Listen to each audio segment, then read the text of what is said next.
Ty wakes up gasping, his heart racing as the remnants of another nightmare fade but leave a cold, lingering fear. His room is quiet, yet the echo of imagined screams hangs in the air. He wipes the sweat from his brow and stares at the ceiling, trying to convince himself it was just a dream. But deep down, something feels different this time. The nightmares have been haunting him for weeks, sometimes months, and they're starting to follow him into the waking world. He feels a heaviness he can't explain, a tension in his chest that refuses to let him breathe easy. Visuals show Ty sitting on the edge of the bed, staring into the darkness. Shadows in the room seem to twist and flicker, mirroring his inner unease. The camera pans slowly to a window where moonlight barely illuminates the room, creating long, eerie shadows. A horse's distant whinny echoes in the night, making him flinch. The sound is faint but familiar, and it triggers a quick flash of memory he can't yet place. A child running through a barn, a sudden scream, a blurred face. His hands tremble slightly as he grips the sheets, trying to anchor himself to reality. He closes his eyes, hoping it will stop, but the images persist. The nightmare wasn't just a figment of his imagination, it feels too real, too personal. Each time he falls asleep, he's dragged back into the same unsettling cycle, a galloping horse, the crack of a fence breaking, a shadowy figure shouting something he cannot quite hear.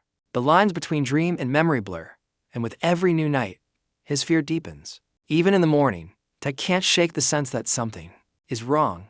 The nightmares follow him like a shadow, leaving him drained, irritable, and distant from those who care most. He tries to distract himself with work on the ranch, but every sound, the clatter of hooves, the rustle of hay, even the wind through the trees pulls him back to the same haunting images. He realizes he's no longer sleeping to rest, he's sleeping to survive, bracing for the inevitable terror that will return when he closes his eyes. As Ty sits alone, lost in thought, the camera shifts to a blurred montage of abstract nightmare visuals. A fence snapping, a horse rearing violently, a face screaming in fear. The montage is disjointed and chaotic, reflecting his fractured mind. The narration emphasizes the growing tension. These aren't ordinary dreams. They're fragments of something buried, something his mind has hidden but can no longer contain. By the end of this section, the audience feels Ty's vulnerability and fear. They are drawn into his struggle, sensing that the nightmares are more than random images. They carry the weight of something far deeper. Every trembling breath, every flinch at a sound, every haunted glance out the window sets the stage for the revelation that these nightmares are tied to Ty's own hidden memories, waiting to be confronted. Ty tries to keep the nightmares to himself, but their weight is becoming impossible to hide. Even during the brightest moments on the ranch, a shadow seems to follow him. One morning, Amy notices it first. She sees the tight line of his jaw, the restless tapping of his fingers, and a hollow look in his eyes as he stares across the pasture. It's subtle, but for Amy, subtle is never enough. She senses the storm brewing inside him, even if he refuses to speak about it. Visuals. Amy approaches Ty from a distance, careful not to startle him. The sun casts a soft glow over the barn, but Ty remains in shadow, emphasizing his isolation. She places a gentle hand on his shoulder.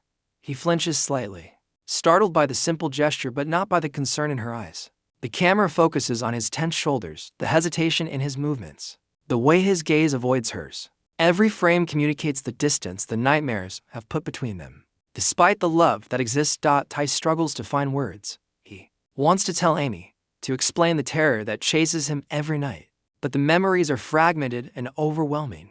He tries to smile, to say it's nothing, but the lie comes out hollow.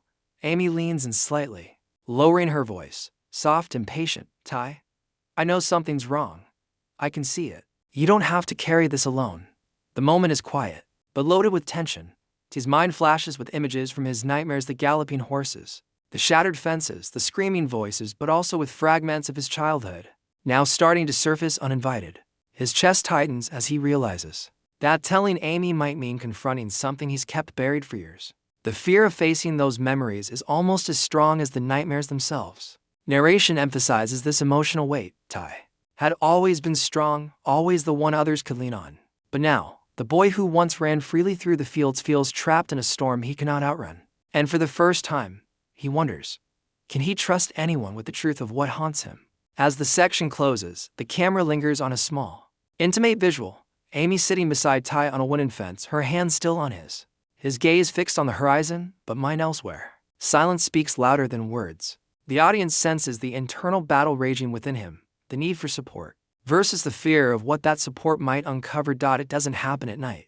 It happens in broad daylight, when Tai least expects it. The ranch is alive with normal sounds: the creak of the barn doors, the soft snort of horses, the wind moving through the trees. Everything feels ordinary, almost peaceful. And that's what makes the moment so dangerous. Tai is helping with a restless horse, trying to calm it down. The animal suddenly rears back, hooves striking the wooden fence with a sharp crack. The sound cuts through the air like a blade. In that instant, Tai freezes, his breath catches, his hands go numb. The world around him blurs, and the present begins to slip away. The crack of the wood becomes something else, louder, closer. His mind pulls him backward without warning. A child's breath, fast, panic, the smell of dust and sweat, a barn that feels too small, a voice shouting not clear, but angry, desperate.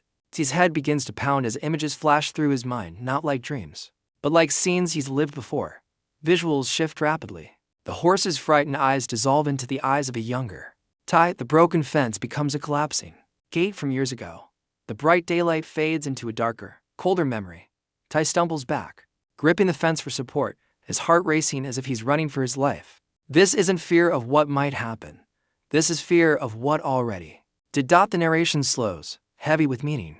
Nightmares don't always come while you sleep. Sometimes they wait for the exact moment you feel safe, and then they strike. Tai presses his hand to his chest, trying to ground himself. But the past refuses to let go. The memory isn't finished with him. For the first time, Tai realizes something terrifying. The nightmares have details he never imagined.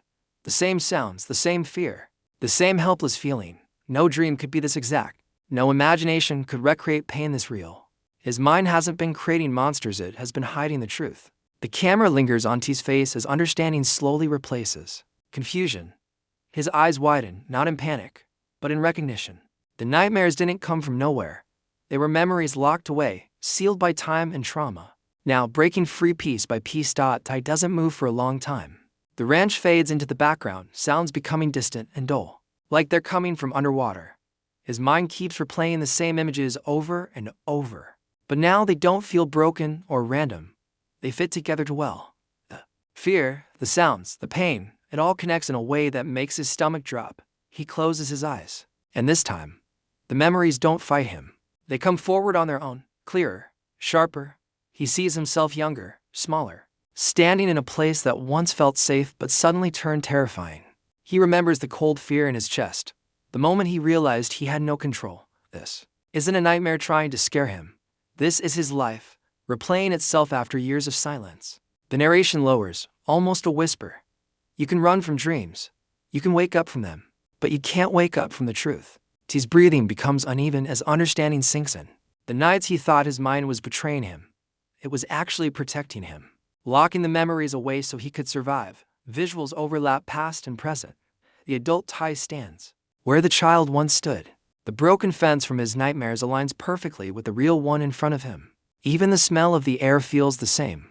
His hands shake as he realizes the details were never imagined. His mind remembered everything, even when he couldn't. A wave of emotion crashes into him: fear, anger, grief, and guilt all at once.